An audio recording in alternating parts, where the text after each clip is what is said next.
Një tërmet me magnitud 4.8 ballë sipas shkallës Richter është regjistruar mbrëmjen e sotme në Kosovë, duke shkaktuar shqetësim te qytetarët në disa zona të vendit.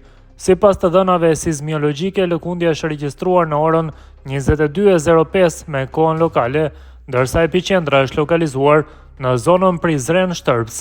Tërmeti është ndjer jo vetëm në juglindje të Kosovës, por edhe në disa rajone të tjera të vendit, si dhe në pjesë të rajonit veriperëndimor të Ballkanit, si Serbia dhe Maqedonia e Veriut. Sipas informacioneve fillestare, thellësia e tërmetit ka qenë rreth 10 kilometra, ndërsa disa burime sismiologjike kanë raportuar edhe një thellësi hipoqendrore prej rreth 5 kilometrash. Intensiteti i tij ka qenë i lartë, çka nënkupton se lëkundjet janë ndier dukshëm nga qytetarët dhe kanë pasur potencial për të shkaktuar dëme materiale. Deri më tani nuk ka raportime zyrtare për persona të lënduar, ndërsa institucionet kompetente kanë bërë të ditur se po e monitorojnë situatën në vazhdimsi.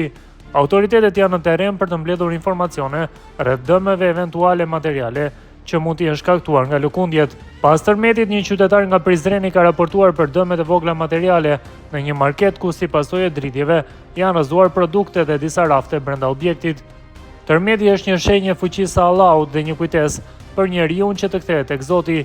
Në këto çaste kërkohet durim, lutje dhe solidaritet, sepse çdo sprov ka urtësi dhe çdo vështirësi kalon me besim, ka shkruar qytetari Alajdin Fusha.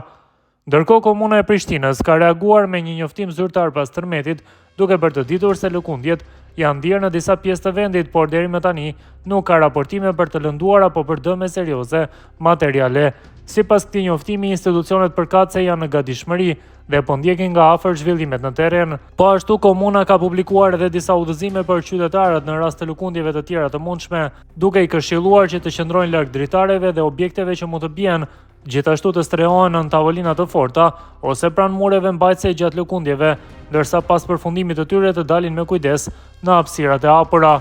Ndërkohë, sismiologu Shemsi Mustafa ka konfirmuar se tërmeti me magnitud 4.8 ka goditur zonën Prizren Shtërps rreth orës 22:05, duke theksuar se epiqendra ka qenë rreth 23 kilometra në lindje të Prizrenit. Sipas tij, ky aktivitet sismik është një tregues i qartë se zona e Prizrenit mbetet një zonë sismogjene aktive, ashtu siç parashikohet edhe në hartën e rrezikut sismik për Kosovën. Ai ka theksuar se për shkak të fuqisë së këtij tërmeti ka pasur potencial për të rrezikuar qytetarët dhe për të shkaktuar dëme materiale. Sipas tij, situata duket të jetë në kontroll dhe këto lëkundje janë pjesë e aktivitetit natyror të rajonit dhe dëshmojnë karakterin sismik të zonës. Autoritetet ndërkohë kanë bërë thirrje për qetësi dhe vigjilencë, ndërsa situata po monitorohet në mënyrë të vazhdueshme për të identifikuar çdo pasojë të mundshme.